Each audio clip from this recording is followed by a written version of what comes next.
శివా నీదు మహిమ ఎన్నటికీ తెలియదాయే హర హర శివ శివ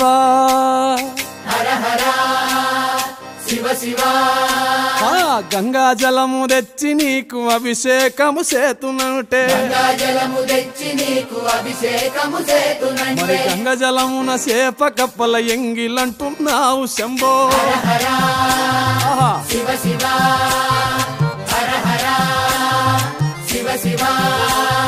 సాంబ శివ నీదు మహిమ ఎన్నటికీ తెలియదాయే ఆవు పాలు తెచ్చి నీకు అర్పితము చేతునంటే ఆవు పాలన లేక దూడల ఎంగిలంటున్నావు శంభో ఓహో గట్టిగా